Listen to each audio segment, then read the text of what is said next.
তারাবির নামাজ না পড়তে পারলে রোজা হবে কিনা? প্রিয় ভাই এবং প্রিয় বোনেরা আমার, সামনে রমজান মাস চলে আসছে এবং এই রমজান মাসে অনেকে অনেক বিভ্রান্তির সম্মুখীন হয়, অনেকে অনেক সন্দেহের ভিতরে পতিত হয়। প্রিয় ভাই এবং প্রিয় বোনেরা আমার, যেমন উদাহরণস্বরূপ অনেকেই দেখা যায় মনের ভুলে কোনো কিছু খেয়ে ফেলেছে এবং এটাকে সে মনে করে তার রোজা ভেঙে গিয়েছে। আবার অনেকে এটাও মনে করে যে অনেকে তারাবির নামাজ পড়ে না এবং এটাকে সে মনে করে যে তার রোজাও হবে না, এবং একদিন দেখা গিয়েছে তার তারাবির নামাজ ছুটে গিয়েছে।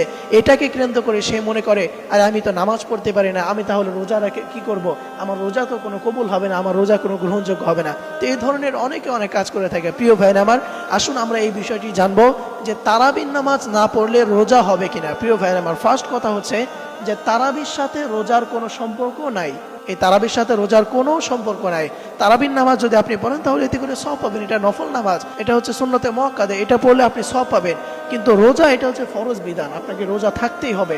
আর তারাবির নামাজ যদি আপনি পড়েন তাহলে এতে করে আপনার সওয়াব হবে। এই জন্য তারাবির সাথে রোজার কোনো সম্পর্ক নাই। অনেকেই মনে করে তারাবির নামাজ না পড়লে মনে হয় রোজা হয় না। প্রিয় ভাইরা আমার, আসলে বিষয়টি হচ্ছে দুইটার সাথে দুইটার কোনো সম্পর্কই নাই। এই জন্য এই বিষয়টি মনে করার কোনো অবকাশ নাই।